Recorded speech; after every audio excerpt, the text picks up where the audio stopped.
You weren't in Perth at the time. In fact, you were a very young man in the early 90s. Yeah, they win 90, 91, and I was born in 88. So, yeah, just a fresh one. We're talking about the Perth Wildcats, but they were the biggest show in town. They were a phenomenon. They won a national championship before the West Coast Eagles got going. And the captain of that team was a bloke by the name of Mike Ellis. He played alongside James Crawford. Yeah. He played alongside Cal Bruton. Captain of some stars in there, Baz. He certainly was, and he played alongside Tiny Pinder. And all of those names will mean a lot to a lot of people listening, particularly people of my vintage. But the last name, Tiny Pinder, forever covered in infamy because of things that happened away from the court. Mike Ellis has been good enough to join us this morning as a 5-part documentary series, The Tiny Pinder Story, is launched exclusively at thewest.com.au. Mike, good morning. Good morning, gentlemen. How are we? Yeah, really good. I mean, firstly, for those who are of a similar vintage to Xavier and don't have the benefit of growing up in Perth at that time like I did, gee, the Wildcats were big back then, Mike. Yeah, it was fantastic, Baz, at that stage. It was a bit surreal because we played for a number of years and, kind of in the backgrounds as most of the minor sports were, but then it really just took off. Started in 87. We even made the grand final that first year, and then once the 90s came, sort of that late 80s, early 90s, it was just a phenomenal time in the sport. And you'd remember well when we won it in 90 and came back to the airport to about 8,000 or 10,000 people. Amazing stuff. Yeah, it was the biggest show. Were you running around with a mic at that stage? Just before me. Okay. But I was a fan. I'll give you the tip. I was there. Tiny Pinder, of course, had enormous spotlight on him because he was such a good player. But it all went south, Mike. What were your recollections of that time and the police investigations around your team?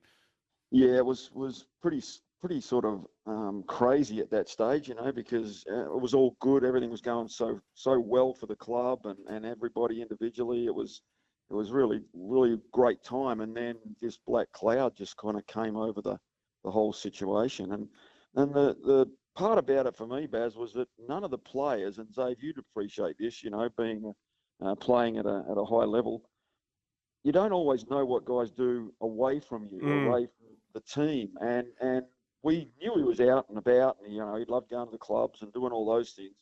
We just didn't know the sinister nature of it, and that was really sad. And when that started to really come out, it just really put a cloud over the club, and it was really disappointing. As a leader, Mike, of the club, what was your role in discussions, I suppose, with at board level and amongst the playing group? How do you wade through the situation you found yourselves in? Yeah, well, Xav, it's always a tough one because, are you innocent until proven guilty? Are you guilty till proven innocent? All that sort of stuff. So as a teammate, you would give him the benefit of the doubt and say, all right, well, look, obviously something's going on. And when the charges first came on, we didn't know what the charges were. Yeah. So we knew there'd been an incident. We weren't quite sure to what level. And it seemed like, they were saying, look, we couldn't really divulge too much of that at that stage. So we were in the dark. We didn't really know where it was. So we were in the middle of playoffs, so we had to really focus on what we could focus on, which was trying to win the championship. And it wasn't until a bit later that it all started to come out. And it wasn't when it became a situation that it wasn't just one. It was starting to become multiples. You start to give that benefit of the doubt, but when it starts to add up, you start to go, well, hang on a second. Yeah.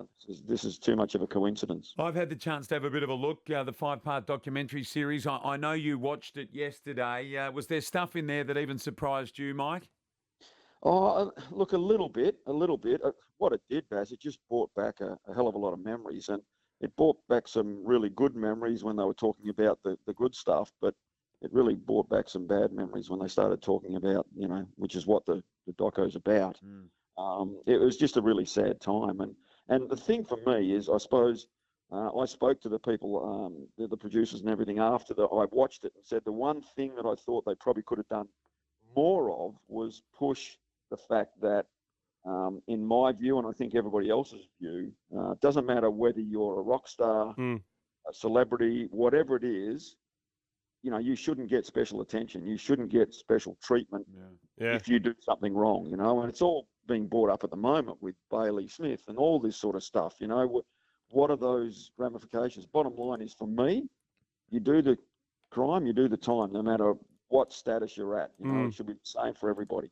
Now, Mike, am I right in saying that Tiny was arrested midway through a game at half time, or even post game? Was he arrested at some stage in front of and around you guys? Semi-final, mate. We came in at half time. We're 1 down at half time in a semi-final game, and we walk in and the police just grab him, put handcuffs on him, and we're like, what the? You can imagine yourself at half time with one of your players getting arrested.